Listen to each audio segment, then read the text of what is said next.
Good evening, friends. Jason here for AxodysFC, and the sun is setting, but it's time to get in a video talking about a little bit of Tottenham news for the day.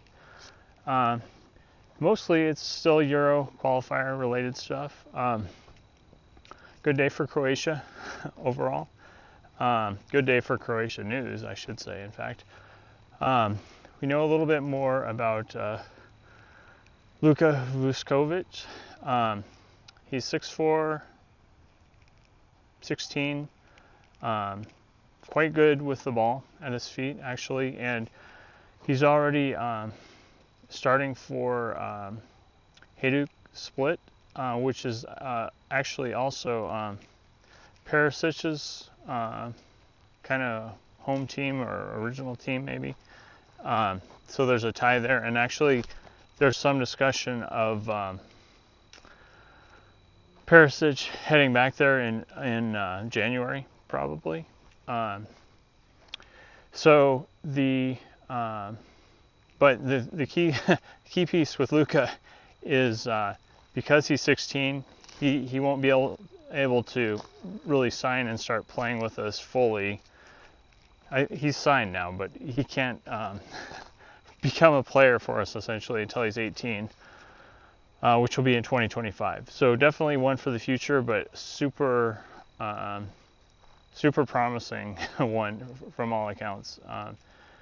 Very, very good potential player for us, and so future of our defense is looking kind of amazing right now, with as well as our new additions are playing and how young Udogie is and Mickey van der Ven.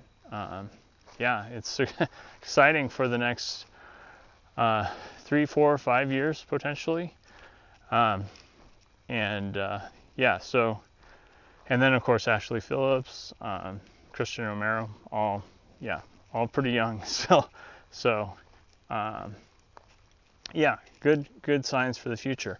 So Croatia played at Armenia today and won 1-0 essentially.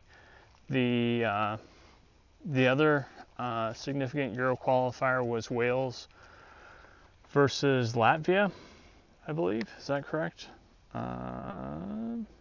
Yes, and they won 2-0 on that. And yeah, the Tottenham 3 in Roden and Johnson and Ben Davies all started, but none of them scored. Don't know who, I'm sure they had some good stats, etc., but those were not immediately apparent from the pages and summaries I was able to look at. But good to have them go out with a good win, and I think that sets them up decently mid-table, probably. I'll have to revisit that, but yeah. Anyway, again, got a ways to go. They've got probably 4 to 5 games left before things wrap up in November. So yeah, Wales probably in decent position to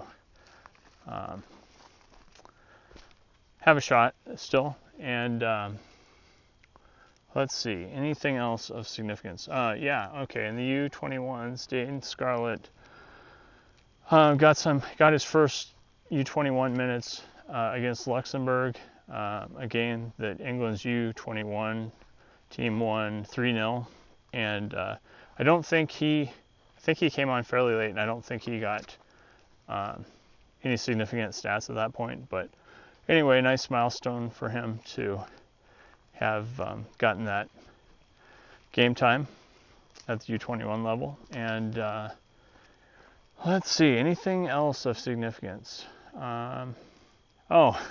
Just on, okay, so yeah, Richarlison, in his most recent game, Brazil whooped on Bolivia, I believe. I think it was like a 5 or 6-1 win for them. 5-1 maybe. Anyway, he missed an absolute sitter at the in the penalty box area, and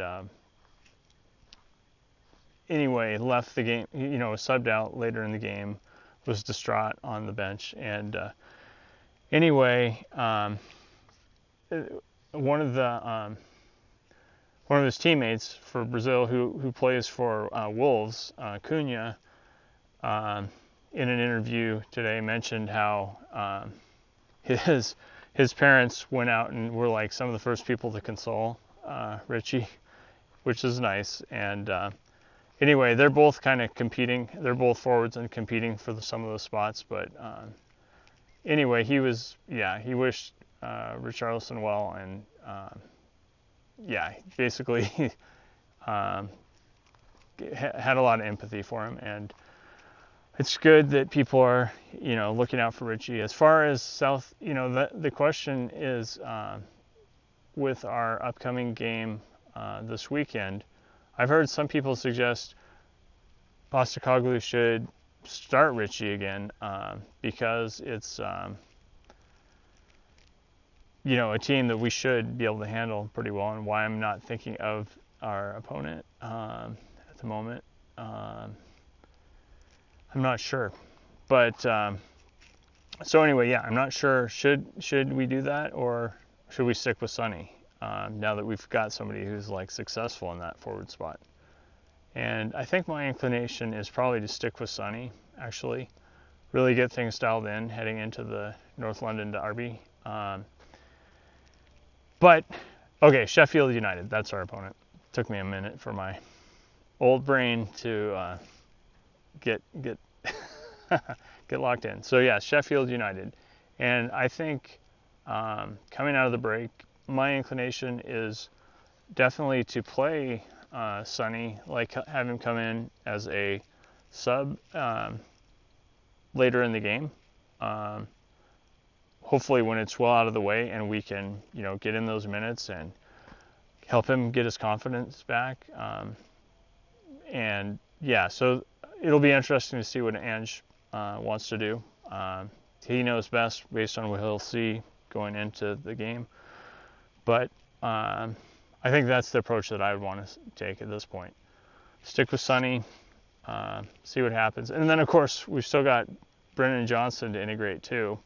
So who knows? Maybe he'll be the starting 9. Stranger things have happened. But yeah, it seems like my feeling is, let's stick with Sonny. But I'm very intrigued to see what Ange wants to do. Anyway, thanks for tuning in. I appreciate the views and comments that I've been getting. And remember, to dare is to do.